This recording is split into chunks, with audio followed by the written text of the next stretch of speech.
देवता जी महाराज global academy औरत Mainpuri school के प्रबंधक विष्णु कुमार सिंह शिक्षा के क्षेत्र में कई वर्षों से दे रहे हैं महत्वपूर्ण योगदान। ग्रामीण क्षेत्र के बच्चों के लिए उत्तम शिक्षा का माध्यम बना देवता जी महाराज ग्लोबल एकेडमी स्कूल के प्रबंधक विष्णु कुमार सिंह ने बताया कि अवकाश के दिन लगवाते हैं एक्स्ट्रा क्लास। देखिए हमारी खास रिपोर्ट असित सिंह के साथ। नमस्कार, आपका स्वागत है। इस वक्त मैं मौजूद हूँ देवता जी महाराज ग्लोबल एकेडमी औरत मैनपुरी में। हमारे साथ बात करने के लिए स्कूल के प्रबंधक जी मौजूद है। सर, सबसे पहले तो आपका स्वागत है हमारे चैनल आप तक।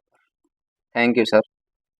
सबसे पहले तो सर आपका परिचय जानना चाहेंगे, आपका नाम क्या है सर? मेरा नाम विष्णु कुमार सिंह है।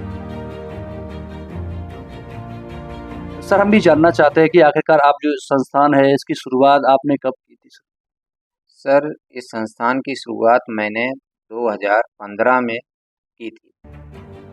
सर, इस क्षेत्र में संस्थान की शुरुआत आपने की थी, आखिरकार मन में क्या सोचा था? क्योंकि आप चाहते तो शहरी क्षेत्रों में भी स्कूल खोल सकते थे, आपने गांव देहात में इस जगह स्कूल खोलने के पीछे आपका उद्देश्य क्या है?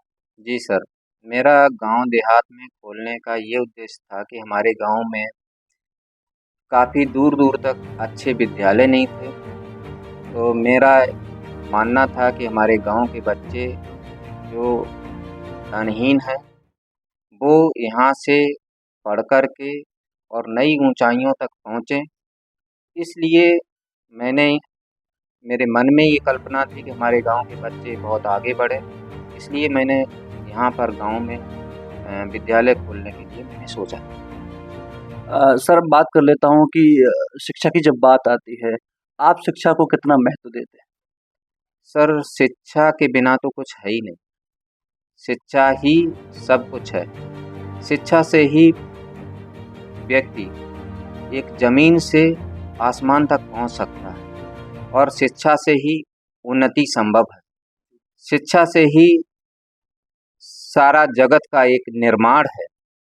सब कुछ शिक्षा ही। क्योंकि सर परीक्षा चल रही है, बच्चों की इस समय एग्जाम हो रहा है। अब कुछ दिनों बाद नया सत्र स्टार्ट होगा। उस सत्र में आपके साथ नए लोग भी जुड़े, तो लोग ये जानना चाहते हैं, हमारी ऑडियंस दर्शक भी ये जानना चाहता है कि विद्यालय बच्चों के उज्जवल भविष्य के लिए क्या क्या तैयारियां कराता है, किस तरीके से आप बच्चों को मोटिवेट करते हैं, पढ़ाते हैं, थोड़ा सा प्रकाश डालिए इसमें। जी सर, जो नया सत्र है इसमें हम बच्चों के लिए एक्स्ट्रा क्लासेस का प्रबंध पहले से ही हमारे यहाँ चल रहा है। हमारे यहाँ जब छुट्टी हो जाती है, अवकाश हो जाता है, उसके बाद में एक्स्ट्रा क्लासेस लगाई जाती हैं। निःशुल्क बच्चों को पढ़ाया जाता है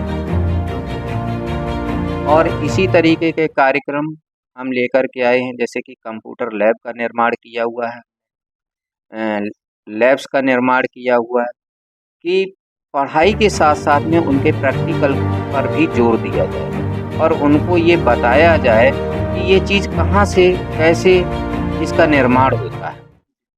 प्रैक्टिकल के जरिए खेल खेल में हम समझाने का प्रयास करते हैं और रिजल्ट आपके सामने है कि हमारे बच्चे नई ऊंचाई पर पहुंच रहे हैं। जब बात सर रिजल्ट की आपने, तो कहीं ना कहीं लोग जानना चाहते हैं, अभिभावक भी ये जानना चाहते हैं कितना % रिजल्ट आप देते हैं? आपके विद्यालय से मेधावी छात्र भी रहे होंगे, थोड़ा सा प्रकाश डालिए। हमारे यहाँ से क्लास 10th प्रिया चौहान 97.2% लेकर जिले में प्रथम स्थान प्राप्त किया। 2 बच्चे द्वितीय और तृतीय स्थान पर आए, ऐश्वर्य बहादुर और नितिन चौहान, जिन्होंने द्वितीय और तृतीय स्थान प्राप्त किया था। अविनाश कृष्ण सिंह द्वारा ये सम्मानित डीएम थे। हाँ, डीएम थे। जो जिलाधिकारी अविनाश कृष्ण सिंह ने उनको सम्मानित किया था इन तीनों बच्चों को।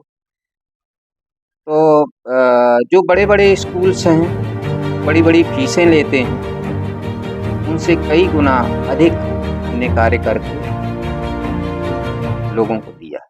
बच्चों में वो चीज़ हम पहुंचा चुके हैं और ये आने वाला जो हमारा रिजल्ट है 2024-25 का, वो भी बहुत बेहतरीन होगा, शानदार होगा और हम आपको निश्चित ही रूप से बुलाएंगे। सर आखिरी सवाल मेरा आपसे ये है क्योंकि आपने बता दिया कि नए सत्र में क्या आप क्या करेंगे, पुराने सत्र में अब तक क्या रहा, नए सत्र में आप क्या करेंगे?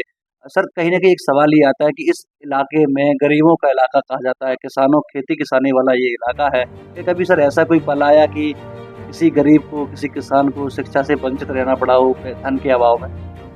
मैंने तो अभी तक नहीं ऐसा किया है किसी भी बच्चे को, चाहे उसने फीस दी हो, चाहे फीस नहीं दी। हमारे यहाँ जिसने एडमिशन ले लिया उसको बिना फीस के भी पूरे साल नहीं 2-2 साल 3 साल तक हमने विदाउट फीस के पढ़ाया हो। कई बच्चे हमारे यहाँ ऐसे हैं निर्धन जिनके माता पिता नहीं हैं, विद्यालय उनको निःशुल्क पढ़ा रहा है। जिनके पास फीस की व्यवस्था नहीं है, विद्यालय उनको निःशुल्क शिक्षा प्रदान कर रहा है। मैंने तो कोई ऐसा वाक्यांश नहीं किया हुआ है कि किसी को भी असुविधा हुई हो। वो पूरा क्षेत्र जानता है और क्षेत्र हमारी इस बात की तारीफ भी करता है। सर अपना कीमती समय देने के लिए बहुत-बहुत धन्यवाद सर। धन्यवाद। बाबा साहब भीमराव अम्बेडकर साहब ने कहा था कि शिक्षा उस शेरनी का दूध है, जो पिएगा वो दहाड़ेगा। इसीलिए मैं शिक्षा के मंदिर में आया था क्योंकि बच्चे ही देश का भविष्य बनते हैं और बच्चों से ही देश की प्रगति और खुशहाली तय होती है। इसीलिए तमाम ऐसे महत्वपूर्ण जो चर्चाएँ होती हैं वो आपके साथ में करता रहता हूँ। आपकी राय क्या है?